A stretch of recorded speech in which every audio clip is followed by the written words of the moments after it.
आगामी लोकसभा चुनाव में भाजपा का प्रचंड जीत का दावा भाजपा आयुष प्रकोष्ठ के प्रदेश संयोजक डॉक्टर अजय प्रकाश ने की। उन्होंने कहा कि अब की बार फिर से मोदी सरकार, क्योंकि 40 प्रदेश में और 400 पूरे देश में होगा इस बार, क्योंकि हम है मोदी सरकार, यह मोदी की गारंटी है।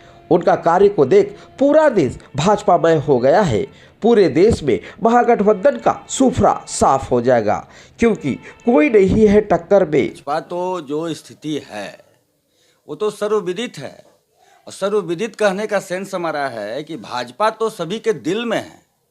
महागठबंधन का कहीं तो जिक्र ही नहीं है। ये तो हम कुछ लोगों के मुंह से सुन लेते हैं महागठबंधन का। चूंकि पार्टियां हैं, जब चुनाव होगा तो निश्चित रूप से दो पार्टियों के बीच में मुख्य लड़ाई होती है। कोई बीच बीच में कभी तीसरी पार्टी भी आ जाती है। तो पार्टियां हैं तो नाम आ रहा है, कहीं से कोई कंपटीशन नहीं है, कहीं से कोई नाम नहीं है, सिर्फ भाजपा ही भाजपा है। पूरा क्षेत्र जो है भाजपा मय है। और खास करके बिहार में 40 सीटें हैं और 40 सीट हम लोग लेकर के आ रहे हैं। सपना तो कोई भी देख सकता है। अब भाई पार्टी है तो कुछ तो बात अपना बोलेंगे ही ना। और सपने में अगर कोई बात आ जाती है तो उसको बाहर बोलना नहीं चाहिए, उसका कोई आधार होना चाहिए। आप पिछला चुनाव देखिए ना, 2014 से 2019 तक माननीय प्रधानमंत्री नरेंद्र भाई मोदी जी और बिहार में भी जो हमारे लोग हैं, हमारे जो नेतागण हैं, उन लोगों के कार्यों को देखते हुए आपको 14 और 19 में फ़र्क समझ में आया ना। 40 में से 39 सीट लेकर के हम लोग आए। कारण और कुछ नहीं है, जनमानस के बीच प्यार। और जनमानस के बीच प्यार आया कहाँ से? जनमानस के बीच प्यार जो आया वो भाजपा के द्वारा जनमानस के उत्थान में किए गए कार्यों को देखते हुए जनमानस के आत्मा के अंदर भाजपा बस चुकी है। उसने इतना अपना मत दिया, अपना वोट दिया कि 40 में से 39 सीट लेकर के हम लोग। एक सीट थोड़ा सा गड़बड़ हुआ, वहाँ पर भी हम लोग की बहुत अच्छे ढंग की भागीदारी रही। थोड़ा सा और होता तो वो सीट भी हमारे पास आती। तो इस बार 2019 से लेकर के 2024 अब तक के बीच में अब देश भर की बात क्या करते हैं, अब तो विदेशों में भी भारत का परचम माननीय प्रधानमंत्री जी ने ऐसा फैला दिया है कि विदेश के साथ भी हमारी जो रिश्ते हैं वो बहुत प्रगाढ़ हुए हैं। किसी भी तरह का एक्शन विदेशों में भी भारत के उत्थान के प्रति विदेशी तंत्र, विदेशी जो शासन है वो पूरी तरह से हम लोग के साथ है। और भारत में तो और अधिक बढ़ा है, हर तरह का रोजगार से लेकर के और किस प्रकार जीवन स्तर को ऊंचा उठाया जा सकता है, इस तरह की व्यवस्था हुई है।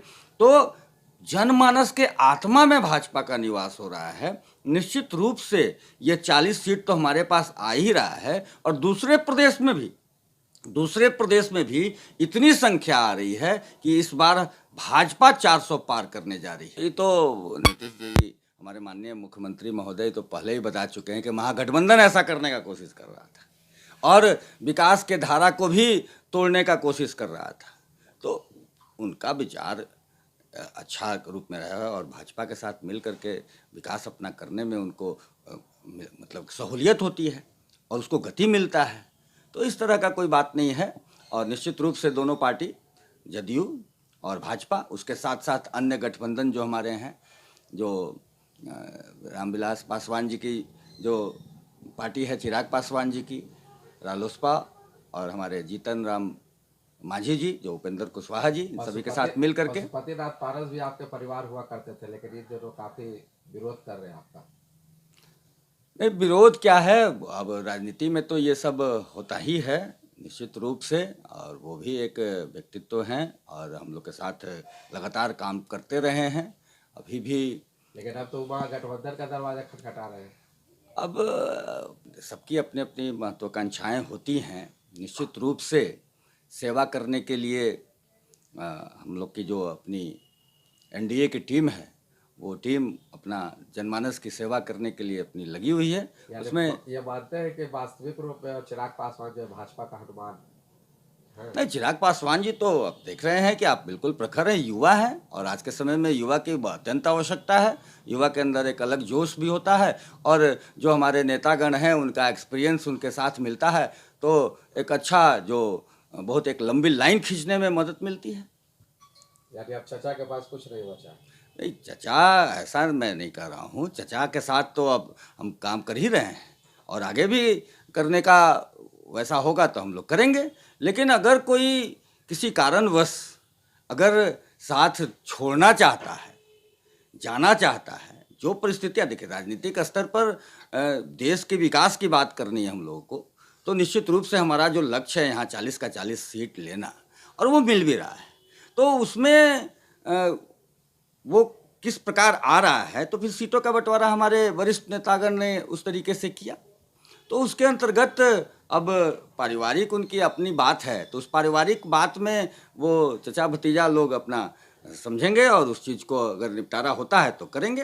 लोग तो मिलने में विश्वास करते हैं। अगर नीतीश कुमार जी की बात करें तो नीतीश कुमार जी तो हमारे थे ही, बहुत पुराना गठबंधन रहा है और नीतीश कुमार जी के साथ बिहार का विकास आप देख रहे हैं। पहले 15 साल जो किस प्रकार गुजरा था, किस तरह का माहौल रहता था बिहार में, और नीतीश कुमार जी के साथ जो हम लोगों ने यहाँ पर किया बिहार के अंदर कार्य, वह दिखा नीतीश कुमार जी के नेतृत्व में और हमारे साथ रहे हैं। तो निश्चित रूप से अगर नीतीश कुमार जी हमारे साथ आए हैं और हम लोग साथ में मिल करके कर रहे हैं, तो निश्चित रूप से वो जनमानस के भलाई का काम है। तो भलाई, जनमानस की भलाई के काम के लिए तो भाजपा हमेशा तत्पर रहती है और हमेशा तैयार रहती है। अरे निश्चित रूप से नीतीश कुमार जी अगर ऐसा बोले थे, तो भाई जब दल की बात होती है तो किसी न किसी तरह के बात तो कहनी ही पड़ती है। तो वैसी स्थिति में नीतीश कुमार जी को ऐसा लगा कि नहीं, जो मूल है हमारा, जहाँ से हम लोगों ने विकास की बात की और विकास का कार्य किया, उस पार्टी के साथ रह करके ही हम लोग समुचित रूप से विकास कर सकते हैं। तो नीतीश कुमार जी का भाजपा के साथ आना निश्चित रूप से जनमानस के लिए एकदम बेहतर होगा। यानी उनका बोलना गलत था। नहीं, निश्चित रूप से उनका सोच ऐसा लगा उन्हें, तभी तो आए। अगर उनको ऐसा फील नहीं होता, महागठबंधन के जो ज्वाइंट में जब थे, तो अगर उनको ऐसा फील नहीं होता कि अभी हम दिक्कत हो रही है, हम उनको परेशान नहीं किया जा रहा होता, तो क्यों आते। निश्चित रूप से उन्हें ऐसा फील हुआ कि भाजपा के साथ मिल करके जो विकास की धारा हम लोग आगे की ओर ले जाते रहे हैं, उसमें कुछ न कुछ कमी आ रही थी। तो फिर से पुनः हम लोग जो पुराने जो गठबंधन था और जो विकास की धारा बह रही थी, तो नीतीश कुमार जी भी उसी के साथ आकर के, चूँकि वो भी विकास पुरुष है, विकास चाहते हैं,